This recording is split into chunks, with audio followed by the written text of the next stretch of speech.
Hello বন্ধুরা, আজকেরও চলে এসেছি। দেখো আমি শেফালির রান্নাঘরে। সবাই কেমন আছেন? Good morning. আমি একটা সকালে টিফিন তৈরি করছি। তো দেখতেই পাচ্ছ আমি এখানে 3খানা বড় বড় সাইজের আলু নিয়েছি।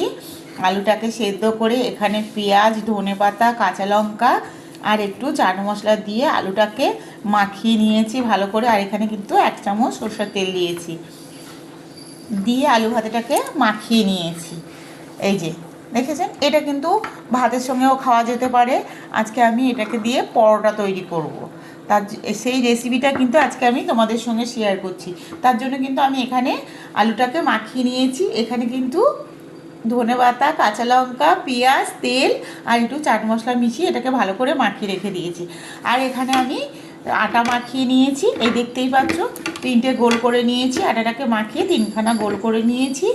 এবার আমি এটাকে দিয়ে আলু পরোটা তৈরি করব, আর সেটাই কিন্তু আমি তোমাদের সঙ্গে শেয়ার করছি।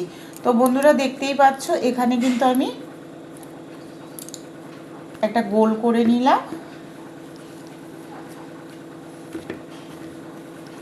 একটু গোল করে নিয়েছি। গোল করে নেওয়ার পরে এখানে আমি একটা রুটি করে নেব। এই যে এখানে একটা রুটি করে নিচ্ছি আমি।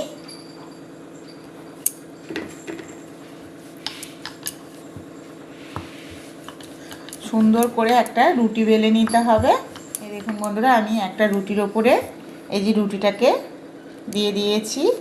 রুটির ওপরে এখানে যে আলু ভাতেটা মাখিয়ে রেখেছিলাম, এই যে আলুটা মাখিয়ে রেখেছিলাম, আলুটা কিন্তু এর ওপরে দিয়ে দেব। এইভাবে সুন্দর করে পুরো রুটিটার সঙ্গে দিয়ে দিতে হবে। এবার এখানে আমি আরেকটা রুটি নিয়ে নিয়েছি, আরেকটা রুটি দিয়ে এটাকে চাপা দিয়ে দেব। এবার এই কোণগুলোকে একটু ভালো করে দুটোকে মিশিয়ে দিতে হবে, শেপ দিয়ে দেব।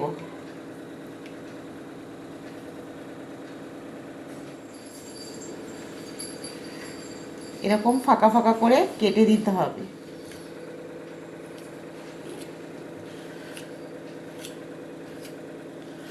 বন্ধুরা কেটে দিয়েছি, এবার এগুলোকে এরকম করে মুড়ে দেব।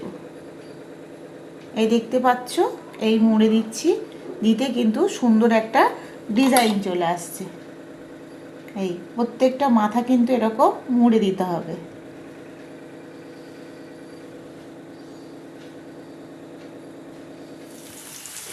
ভালো করে এটাকে ভেজে নিতে হবে।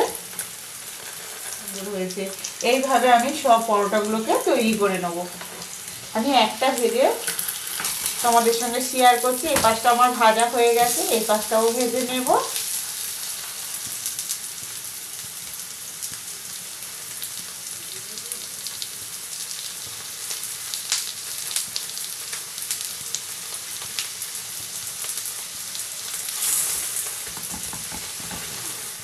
তো বন্ধুরা দেখতেই পাচ্ছ পরোটাটা কত সুন্দর হয়েছে।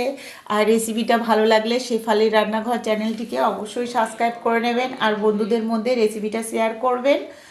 অবশ্যই একটা লাইক করে দেবেন, আর বন্ধুদের মধ্যে শেয়ার অবশ্যই করবেন, আর কমেন্টে জানাবেন বন্ধুরা এই আলুর পরোটাটা কেমন হয়েছে। আর সবাই ভালো থাকবেন।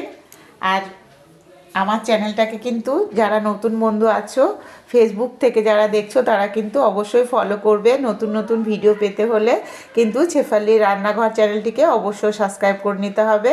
আর বন্ধুরা সবাই ভালো থাকবেন, কমেন্টে জানাবেন রেসিপিটা কেমন হয়েছে। এটা জাস্ট 5 মিনিটের মধ্যে এই রেসিপিটা তৈরি হয়ে যাবে, আর দেখতেও যেমন সুন্দর, খেতেও তেমন কিন্তু সুন্দর হয়েছে।